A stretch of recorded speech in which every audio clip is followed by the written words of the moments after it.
Good morning. This is Pastor Lyn Linde with Goodland United Methodist Church. We continue our saga, Consider the Cross. Remember this, I am Judas. When I grew up and became a man, it troubled me that my nation was under the authority of the Roman Empire. Then I met Jesus, the man from Nazareth, and I was thrilled and honored that he called me to be one of his disciples. Have you wondered, perhaps, why he chose someone like me? Let me tell you. It was for the same reason that he has chosen you, because of his love. Do you think he called you to be his follower because you have never lied or cursed or gossiped or cheated anyone? Do you think he wanted you to be his own because you have never had a greedy thought or never cheated on your income tax or never catered to the lust of your own body? If you do, you are only kidding yourselves. You are all sinners just as I am. You don't deserve God's favor any more than I did.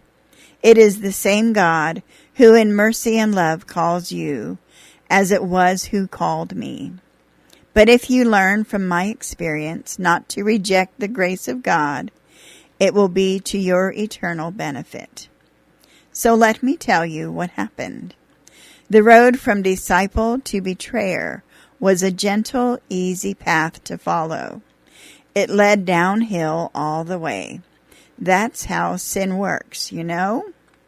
Some people have suggested that I was just trying to force Jesus to display his power, and that I betrayed him, expecting that he would overthrow the Romans by his mighty power.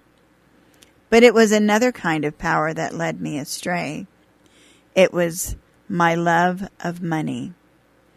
I loved the feel of it in my hand, the weight of it when I carried the bag or purse in which Jesus and the other disciples kept all of their funds.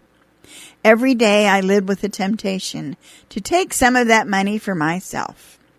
I can't even remember the first time it happened. At first, I took just a few coins, fully intending to return them. It was such a small amount, hardly worth bothering about.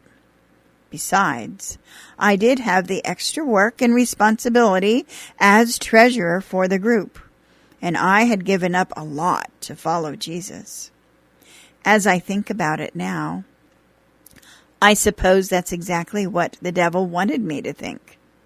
The evangelists, Luke and John, both tell you that the devil entered into me. But I can't pass the blame on to Satan. Oh, he was working on me all right. But what good does it do to say the devil made me do it? Don't ever think you can escape responsibility for your sin by blaming others, not even Satan. I'll be back tomorrow to continue the tale. I tell you this because I don't want you to make the mistake I made. See you tomorrow. This is Judas.